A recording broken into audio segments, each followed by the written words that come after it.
So one day I was in the car with one of my friends and she pulled out a grayish black device. "Try this," she said to me. And at first I was a little nervous, but out of curiosity, I grabbed the device and I inhaled. Immediately I felt a euphoric, dizzy feeling rush all over my body.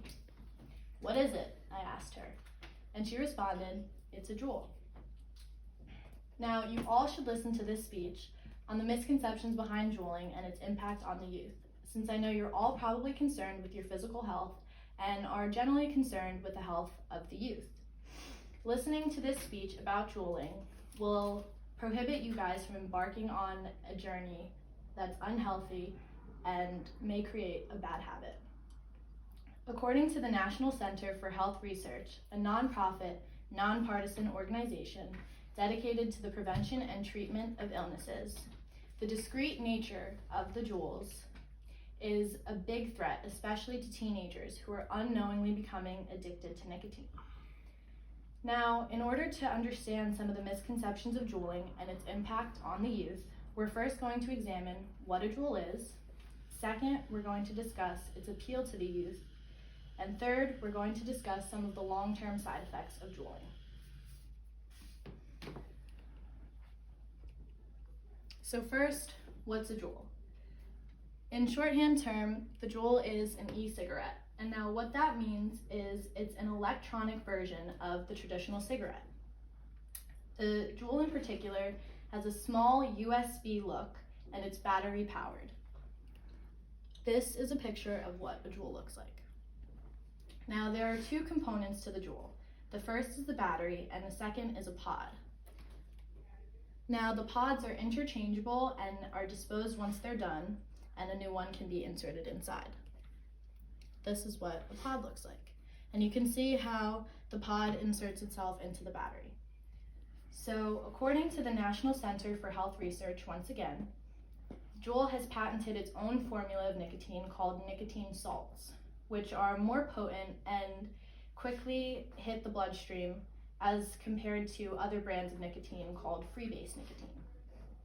Additionally, the Juul has a high nicotine concentration of 5% versus other e-cigarette brands that have a 2.4% concentration of nicotine.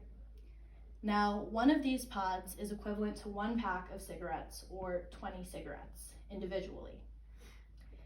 And once again, according to the National Center for Health Research, 68% of the $2 billion e-cigarette market is attributed to the Juul. So we're going to also talk about how the Juul works. So there are coils at the bottom of the pod and there are coils inside the battery itself. And once they're intertwined upon inhalation, the Juul heats up and it releases the aerosol or smoke that you see. So since we've talked about what a Juul is, we're next going to move on to its appeal to the youth.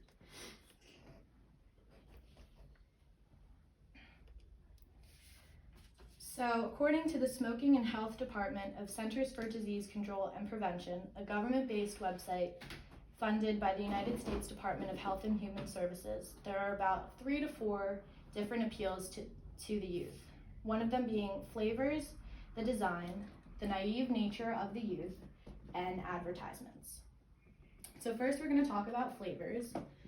And the Juul brand comes with 8 different flavors, some of which are mint, menthol, mango, and fruit medley. So why flavors has such an appeal to the youth is because they're yummy and they're more exciting than the traditional cigarette taste. So it makes it more appealing to a younger audience.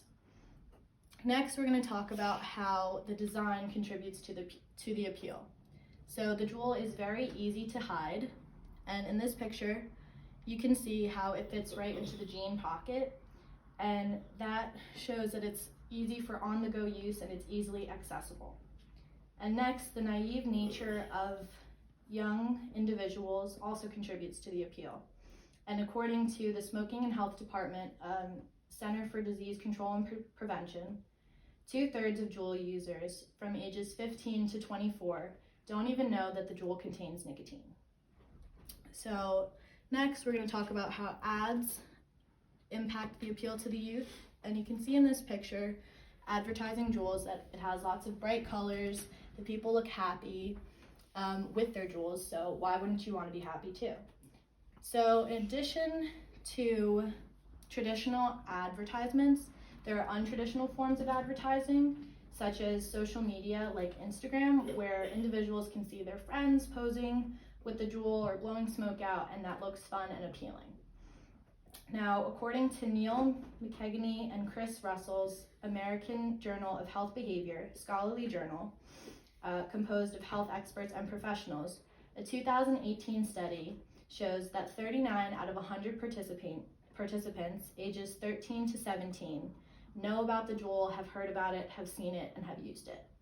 Now, that's just a small age group from 13 to 17, so I would speculate that a greater age group from ages 13 to 24 would probably know even more about what a Juul is. So now that we've talked about the appeal to the youth, we're going to look at some of the long-term effects of Juuling.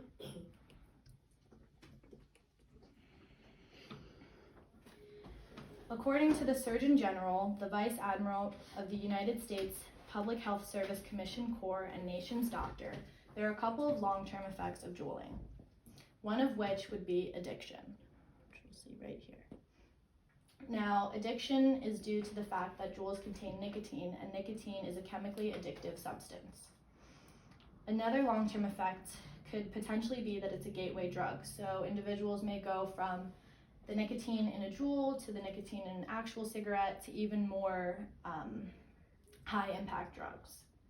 Now, another long-term effect is on the brain, and Juuling stunts brain development.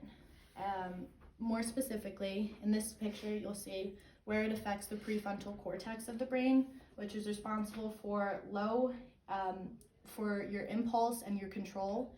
So with Juuling, the brain development is stunted there, which will result in low impulse control, low attention spans, and at times mood disorders. Now next we're going to talk about bans, and what this has to do with everything is that Juuling is a fairly new concept. So since it is such a new concept, much more research has to be done on it. So although these are some long-term effects, these aren't all the long-term effects because we don't know them. So this generation of people who Juul are considered guinea pigs. And there has been a ban on the flavor of pods and the selling of Juuls altogether, according to the National Public Radio, a nonprofit organization used to inform the public on current issues. And some of the states included in this ban are Massachusetts, New York, Michigan, and Illinois. So now that we've talked about what a Juul is, its appeal to the youth, and the long-term side effects of Juuling, I hope you all have a better understanding about some of the misconceptions behind Juuling and its direct relevance to the youth. I know that if I had heard this speech long ago, I definitely wouldn't have tried my friend's grayish-black device. Thank you.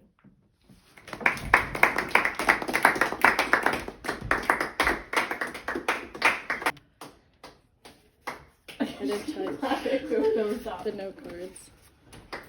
I don't. Oh, wait, you're recording? Mute it out. You can mute it out. Okay, you can stop.